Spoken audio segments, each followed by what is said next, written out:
both of our readings, the one that Tom read and the one that I just read. You've heard these a time or two in our in this last several months in our political arena, haven't you? Certainly, the issue of marriage and divorce are hot topics, not only in the political arena, but also in our churches. These are tough. We can't cover all the issues today from the pulpit or together in worship, but we're going to cover quite a bit. So here we go. I want you to go back, quite a ways back. Some of you I know will remember with me the days of black and white television, right? How many of you know that? Remember those? I remember when we got our Zenith color TV. It was just the coolest thing ever. And I was like, wow, that's awesome. But do you remember the shows that were on our black and white televisions? Things like Father Knows Best, Ozzie and Harriet, Leave It to Beaver. The norm for these programs was a family with a working husband and a wife who stayed at home, lovingly devoted to her husband and her children. At least, that was the image that the media portrayed. Most families, even then, were not as idyllic as the sitcoms portrayed them, were they? Nevertheless, it's safe to say that today we live in an altogether different world, don't we, than those 1950s and 60s. We live in a world where family takes on new definition. Single-parent families, two-income families, blended families, latchkey kids. Divorce that was almost unheard of during the 1950s now affects 60% of the children in America today before they reach the age of 18. 60% of our children in America today are affected by divorce before they reach the age of 18. So it's safe to say that everyone in this room has probably been touched by divorce or a dysfunctional marital relationship in one way or another. You may have been through a divorce yourself, as I have. Or perhaps it's been your son or your daughter, your sister, your brother, a close friend or coworker. You may be a child of divorced parents. Or perhaps you bear scars not from a divorce, but from a father and mother who maintained their marriage relationship, but were so abusive to one another that it perhaps may have been better if they had never been married. Jesus' teaching on marriage and divorce are important to you no matter where you find yourself on that spectrum. Single, married, widowed, divorced. When you think about it, it's only been a couple generations, a generation or two ago, that we would have looked to this passage on marriage and divorce for instruction about whether or not we should welcome divorced people into our congregation, and under what circumstances we would do that. Now we seek counsel on what constitutes marriage itself. I take this as another sign that over time our perspectives, our insights, our concerns change. Our views of marriage continue to develop. And this was true in Mark's day, in this text then as well as it is today. You know, in Matthew's version of this story, which was written after Mark, Matthew added an exception to the standard regarding marriage and divorce that Mark spoke about. And then later, when Paul wrote, he added yet another exception. So it's safe to say that Christians apparently have always struggled with these issues. So should we be surprised that we continue to struggle with these issues today? In our text, some Pharisees came to test Jesus. They were not honestly seeking his advice. They were trying to trip him up. They were putting the law right in his face. And they tested him by asking, is it lawful for a man to divorce his wife? You need to understand that divorce was very common in Jesus' time. just as it is today. It was a different social situation, however, where women were basically property. Often they were sold by their families. Arrangements were made to the men whom they thought would bring the family wealth or property or higher standing in the community. Then as property, women were very often treated very cruelly, disposed of, should we say, at even the littlest whim. So the beautiful picture that Tom read for us from the first chapters of Genesis of woman created from man's side as an equal in the marital relationship had never been realized, even in Jesus' time.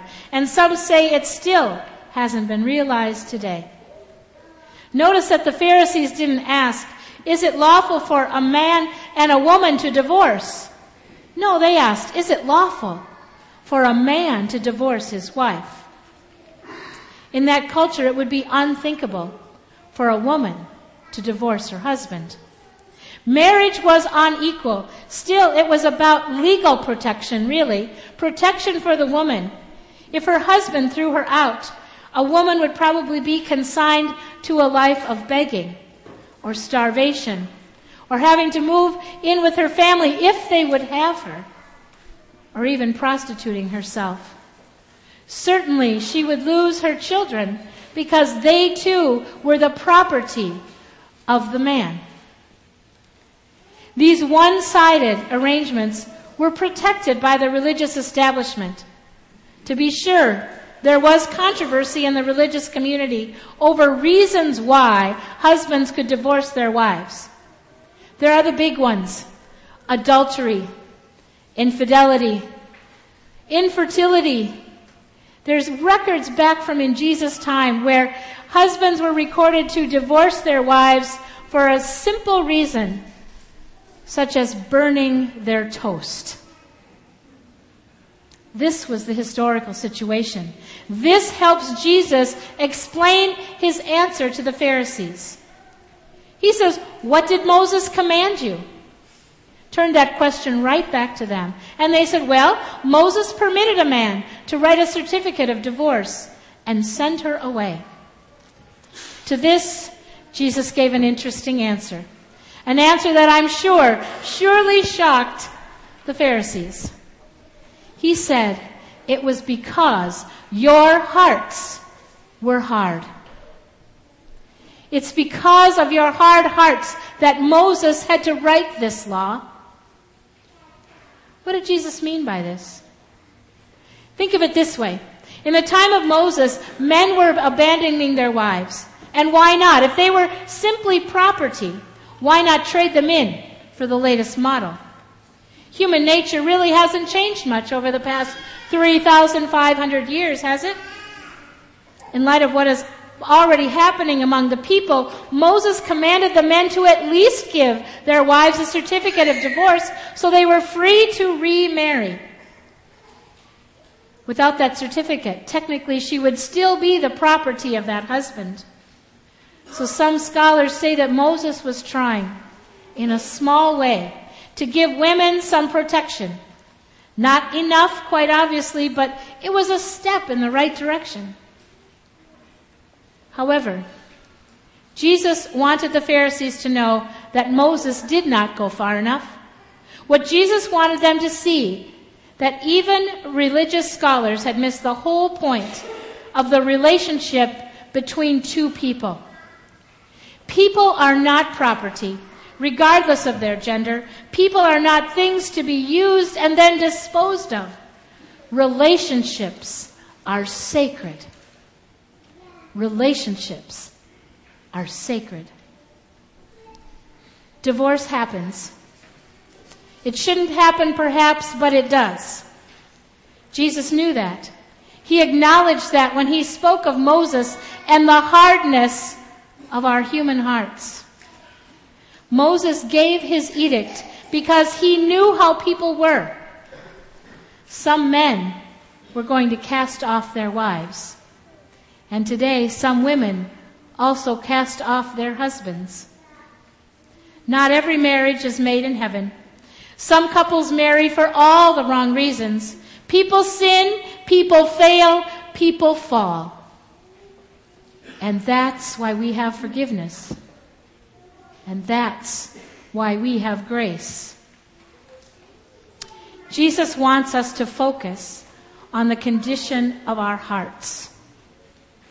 It's a hard thing to do, because we have to make ourselves like children. And the more that we learn, the smarter we get, the more experiences we experience in life, our hearts have the danger of becoming hard as that heart-shaped stone on the front of your bulletin. For most of history, you see, marriage was not about romance or fulfillment. Rather, it was viewed primarily as a legal contract. There are still countries that view it that way. But in America, is that so? We have this beautiful sanctuary. Many hundreds, if not thousands, of brides have walked down that aisle. There's groom waiting for them right down here. And they walk forward to the altar and they profess their love for each other for the rest of their lives, as long as they both shall live. They do this in front of God's altar, in front of all their closest friends and family, and eyeball to eyeball with each other. And yet we know the statistics of marriage, don't we? Of marriage and divorce. It's true now that perhaps half, if not more than half, of the people that walk down this aisle are in danger of their relationships becoming broken. There's nobody, when a couple stands before God at the altar, there's nobody in the sanctuary that would ever argue that those two people aren't in love. But then what happens? We get hard hearts. We stop communicating and we run this tape in our heads whether we admit it or not. This tape that has 12 words. It is all about me, really. And what is in it for me? Think about the relationships in your life. Think about marriages that you have seen gone bad. Think about, even if it's not a marriage relationship, think about a relationship in your life that is not working. Maybe it's you and your parent. Maybe it's you and your brother or sister. Maybe it's you and your neighbor. Maybe it's you and your spouse. Maybe it's you and a coworker. Odds are you have some relationship that's not working in your life. Do those 12 words ring true when you think about it? Are you feeling hurt because you're not getting enough from that relationship? That you've been hurt? That you are the one that keeps giving and giving? And hey, it is all about me, really. Or what is in it for me? If we're honest with ourselves, we'll see that hardness of our heart. But I want to give you 12 other words. 12 other words that will serve you very well in this relationship. And they're easy to remember because they come in groups of 3. They are this. I was wrong. I am sorry. Please forgive me. And I love you. Those 12 words, can't you just, even when you put it in that relationship I asked you to bring to mind, can't you just feel your heart softening? But that's pretty risky, isn't it? These are words of Christians. The others are when we let sin get in the way.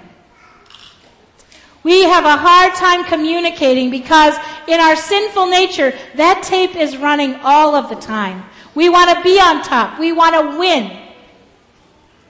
And yet it takes humility. It takes a softening of hearts. It takes the ability to forgive as a child would forgive. Jesus said it is for such as these children that the kingdom of heaven belongs. Those whom God has joined together, let no one separate.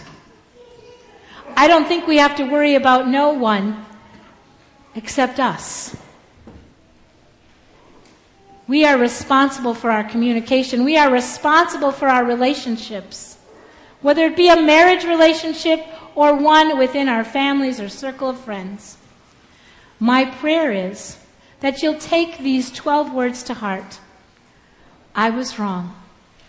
I am sorry. Please forgive me. And I love you. Take those to heart. And when you hear a relationship starting to harden your heart, see where those words might help you to make a difference in your relationship. I pray that these texts you will still continue to wrestle with. As we see in the church, we continue to wrestle with them all the time. And I pray that God will reveal His will for you as you wrestle with them. Amen.